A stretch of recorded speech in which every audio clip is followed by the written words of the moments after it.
Okay.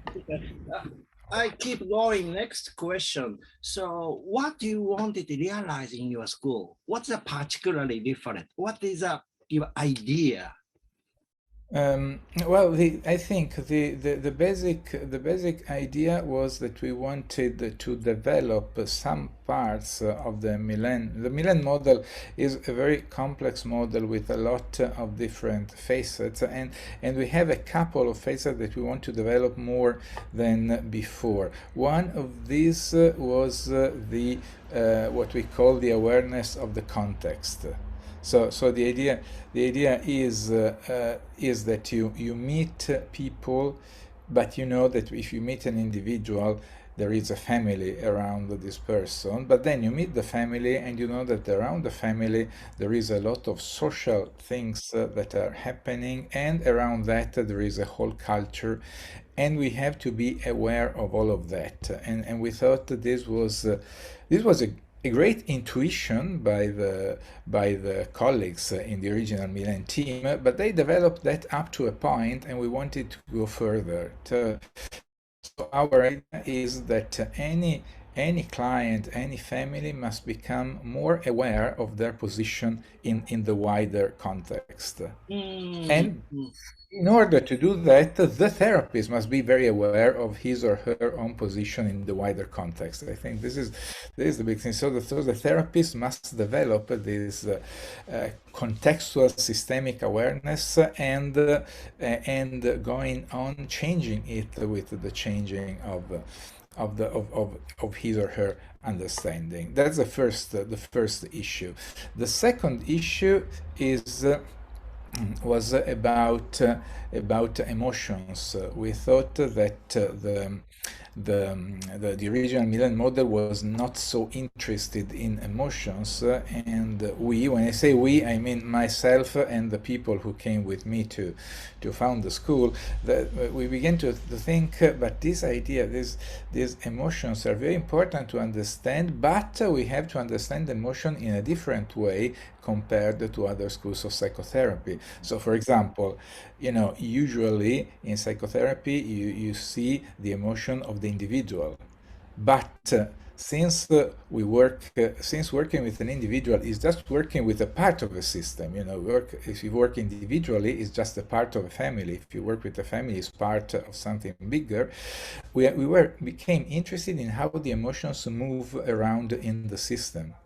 mhm. So, for example, in a family, just to make a very simplistic example, in a family, one person becomes angry, and usually in psychotherapy, you deal with this individual's anger. Whereas we are interested, what happens with this anger with the rest of the family, for example? The anger moves in the family.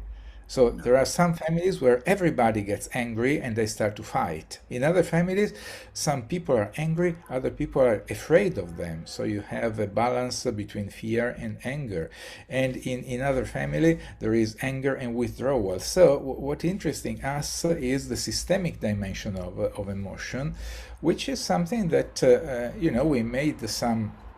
we made some research, and we understood that in psychotherapy there was not very much about the interactional, say, dimension of emotion, although in emotion research there is a lot about that.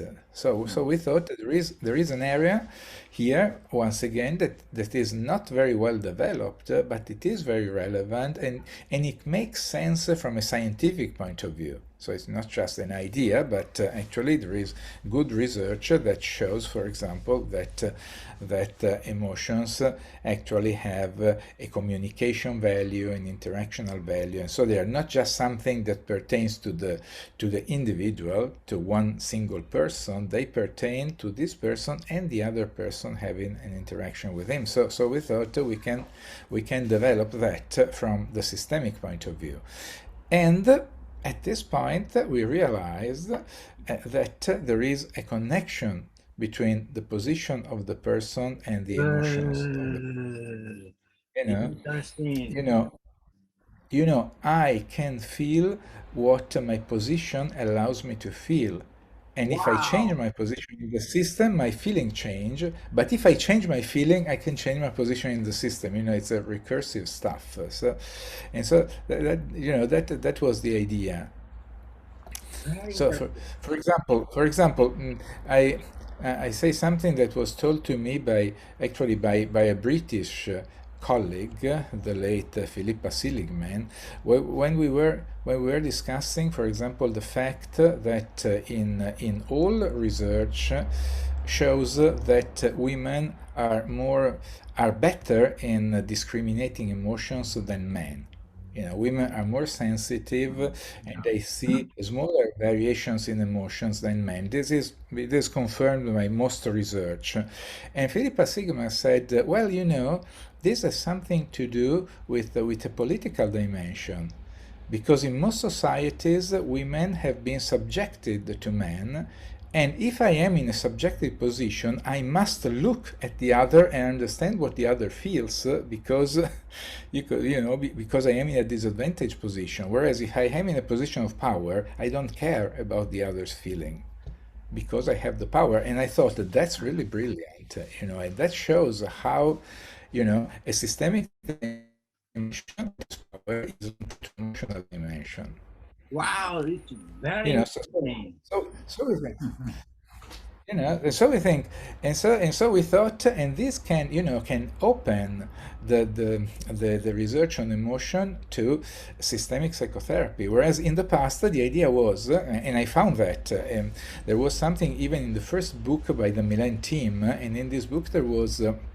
It was said that the therapist should not pay attention to emotions because emotions are individual. That was the prejudice back in the 1970s. Yeah. But today we know that emotions are not individual, and so they can be systemic. And they can help us in understanding the system. So Very interesting. I agree And- with Paolo, and Yeah. we should pay special attention to the family emotional system, Yes. not only informational system. Yes. Let's pay much attention to the information system among family members, and they create original family systemic idea, such as double bind theory. But you and your other Milan colleagues pay much more attention to the emotional system between Yeah. family members. I agree with your idea and practice.